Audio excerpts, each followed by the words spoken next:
আল্লাহ রাব্বুল আলামিন বলেন, ইয়া আইয়ুহাল্লাযীনা আমানু কু আনফুসাকুম ওয়া আহলিকুম নারা।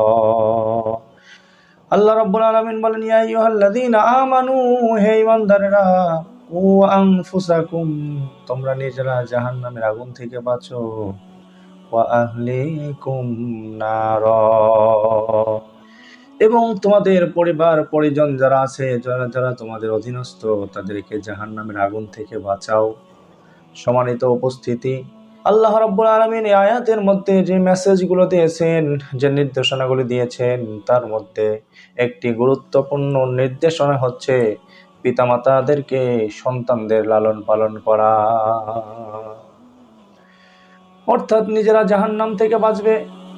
নিজেরা কিভাবে জাহান্নাম থেকে বাঁচবে? ঈমান তো এনেছি আল্লাহ রাব্বুল আলামিনের প্রতি। আল্লাহ রাব্বুল আলামিনের হুকুম আহকামগুলো সঠিকভাবে পালন করে, তার বিধিবিধানগুলো মেনে নিজেকে জাহান্নাম থেকে বাঁচাবে। আর পরিবার পরিজন, আমাদের যারা অধীনস্থ আছে, তাদেরকে ইসলামের ওপর পরিচালিত করে, তাদেরকে ইসলামের ওপর লালন পালন করে, তাদেরকে জাহান্নামের আগুন থেকে বাঁচাতে হবে। বিশ্বনবী হযরত মুহাম্মদুর রাসূলুল্লাহ সাল্লাল্লাহু আলাইহি ওয়াসাল্লাম বলেছেন, আলা কুল্লুকুম রাইন ওয়া কুল্লুকুম মাসউলুন আন রাইয়াতিহি।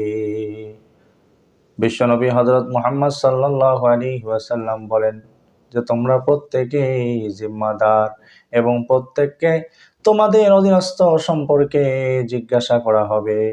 এখানে একজন ইমাম সাহেব তার মুসল্লিদের জন্য জিম্মাদার, অর্থাৎ একজন ইমাম সাহেবকে তার মুসল্লিদের সম্পর্কে জিজ্ঞাসা করা হবে। একজন দেশপ্রধানকে তার দেশের লোকদের সম্পর্কে জিজ্ঞাসা করা হবে।